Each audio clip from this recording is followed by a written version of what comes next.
concebida sem pecado, rogai por nós que recorremos a vós. Por todos quanto a vós nos recorrem, de modo especial pelos inimigos da Santa Igreja e por aqueles que a vós estão recomendados. Salve Maria Imaculada. Vamos lançar agora esse segundo vídeo, falando sobre as duas dimensões da milícia da Imaculada. No primeiro eu estava com um pouco mais de cabelos, eu cortei o cabelo, mas é a mesma pessoa. Eu me chamo José Carlos, sou coordenador da missão Filhos de Coube, e pertencente à milícia da Imaculada do Brasil. Temos um núcleo aqui em Salvador e o núcleo de João Pessoa, alguns guerreiros que têm levado o perfume da Imaculada às casas e nos locais. Nosso carisma é a formação e a missão para o povo de Deus. Pois bem, nesse vídeo eu quero falar sobre outra dimensão, que é o apostolado. O primeiro eu falei sobre a santificação pessoal e daí eu falei de algumas palavras de São Maximiliano Kolbe. Hoje eu quero falar sobre os meios para a evangelização. Eu vou utilizar o itinerário espiritual, que foi escrito pelos frades menores conventuais, e vou trazer alguns textos de São Maximiliano para que a gente não perca a coluna do nosso movimento, que é a milícia da Imaculada. Vamos lá, São Maximiliano vai dizer assim, os meios da MI. Somos instrumentos nas mãos amorosíssimas da Imaculada, e só assim poderemos atingir o nosso fim último, a glória de Deus.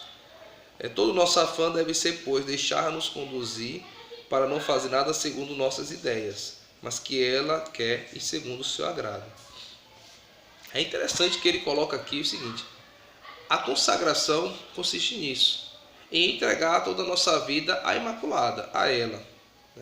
Então, como primeira dimensão aqui, seria a questão da entrega à Virgem Maria, para que a nossa vontade não esteja à frente daquilo que é o objetivo da Virgem Maria, mas a vontade dela, o que a Virgem Maria deseja. E aqui o consagrado coloca-se totalmente à disposição da vontade de Deus que passa pela Imaculada. Um dos meios que São Maximiliano vai falar é a obediência. Ele vai dizer assim, que na terra só um meio seguro, a santa obediência aos representantes de Deus. É interessante isso. A vontade de Deus é tudo que deseja a Imaculada. Deus dirige tudo segundo a justiça. A Santíssima Virgem, pelo fato de ter sido dada como mãe, nos pode amparar, anulando os golpes da justiça sob o seu nome maternal de misericórdia. Mas ele vai dizer o seguinte, por meio das inspirações interiores, que nós podemos conhecer as intenções da Imaculada, pelas aspirações interiores, ou seja, as inspirações que vêm de si próprio, mas sozinhos quase nunca somos capazes de garantir se essas inspirações provêm dela, do nosso amor próprio ou de Satanás. Até a palavra de Deus fala sobre isso, sobre o discernimento dos espíritos, que o esplendor de um anjo, que é o esplendor com o esplendor de um anjo, nos pode insinuar coisas mesmo santíssimas em si, que poderiam ser boas para outras pessoas, mas que para Deus não pode ser o querer dele para nós. Aqui eu relembro um diálogo que eu vi uma vez, um frade da Congregação dos Irmãos São João. Nós discutimos sobre como saber discernir a vontade de Deus. Ele disse algo que eu achei fantástico.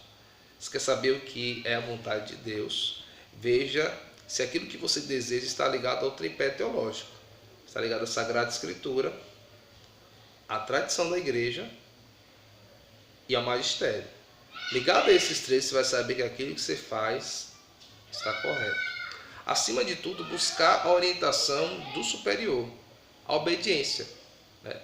Nossa Senhora eis aqui a serva, aquela que obedece. Buscar a opinião de um padre, do diretor espiritual, e ver na voz dele a voz de Deus, da Imaculada, da obediência. Mas o que eu quero fazer é justo, mas talvez não seja o tempo e o momento de Deus. E aí o frade ou alguém vai dizer, o superior vai dizer para você, não é o momento agora, porque talvez não é o momento da Imaculada. Mas a razão é justa, mas não é o momento de Deus. São Maximiliano nos dá um exemplo disso. Quando São Maximiliano queria rezar pelos maçons, ele queria ir até o grão-mestre. Ele sabia que ele tinha capacidade para debater com o grão-mestre e convencê-lo a abandonar o grão-mestre, no caso da maçonaria, a convencê-lo a abandonar talvez esse caminho. O que acontece? Ele vai até o superior para perguntar se ele devia ou não. E o superior diz a ele assim: eu aconselho, Maximiliano, que você reze pelos maçons primeiro. Ele parece sair um pouco decepcionado da sala. E o outro frade que estava com ele pergunta assim: e aí? O que ele falou? Ele disse assim: não, pediu para que a gente rezasse pelos maçons. E o frade perguntou para ele: e agora? Ele fez: vamos rezar por ele, né? Sejamos obedientes. Então, o apostolado deve acontecer sobre o manto da obediência, ok?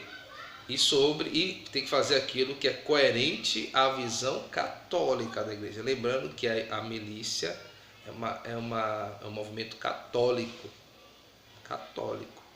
Acima de tudo, mariano e católico.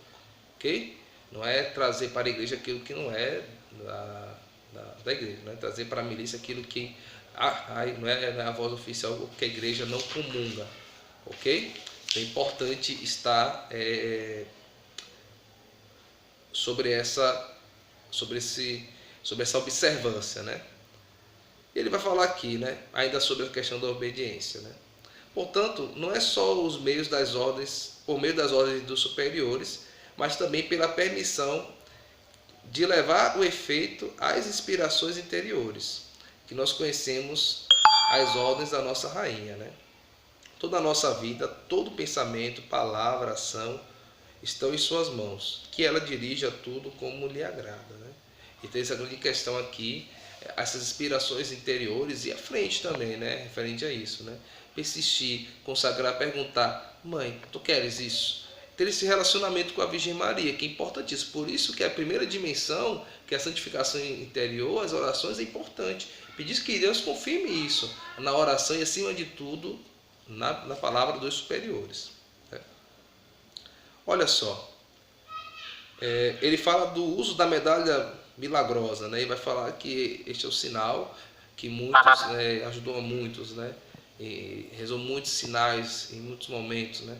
O uso da medalha milagrosa, que é um prazer, não uma obrigação. Falar obrigação seria muito pequeno, né? Mas um prazer para nós utilizar aquilo que a própria Imaculada, né, pediu que fosse cunhado, né? Fosse feito, né? E as palavras, né? Eu sou a Imaculada Conceição, Maria concebida sem pecado, né? Que fala do dogma da Imaculada. Então, temos agora uma outra dimensão, que são os meios lícitos. Ou seja, fazer aquilo que é lícito para a igreja. Vamos ver o que São Maximiliano fala aqui para nós, né? Todos os meios, desde que sejam lícitos. Olha só, desde que sejam lícitos, né? Sejam permitidos pelo Estado, condições e circunstâncias. Sejam recomendáveis ao zelo e à prudência de cada um. Fica aqui aberto ao trabalho um vastíssimo campo, pois são sumamente diferentes os estados, as condições e as circunstâncias, e numerosíssimas as modalidades de ação.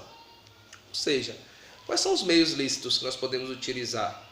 Eu coloco aqui algo que eu acho muito interessante: as habilidades pessoais lícitas. Por exemplo, como um médico consagrado pode ajudar na causa da Imaculada?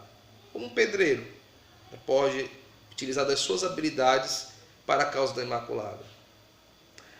Fica aqui essa pergunta para você, consagrado: como as suas habilidades podem ser redirecionadas para o reino de Deus, para que esse apostolado tenha uma eficácia maior? Um meio lícito. Eu repito aqui o que eu falei outrora, né? Utilizar aquilo que é válido para a igreja. Não se utilizar de coisas que não são válidas para poder justificar, né? E trazer para a igreja aquilo que não é da igreja, que não é santo. Numa ação em que realmente talvez sincrética e que talvez não seja lícito, né? E vai, digamos, profanar aquilo que é santo. Ok? E ele coloca as modalidades, que são duas: a individual, né? E a social, né? Comum.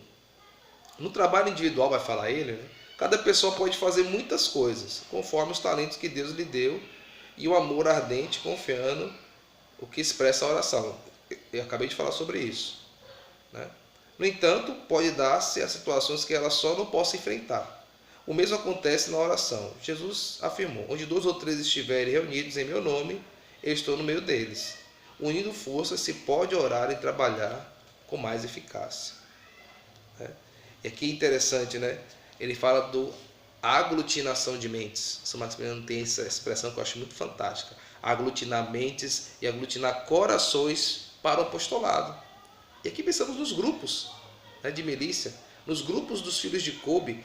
Quantas pessoas diferentes, com várias habilidades, vários carismas, podem se unir para este bem comum, para este fim, que é conquistar o mundo inteiro para Cristo. Essas habilidades que podem ser utilizadas para alcançar, né, as almas. Né?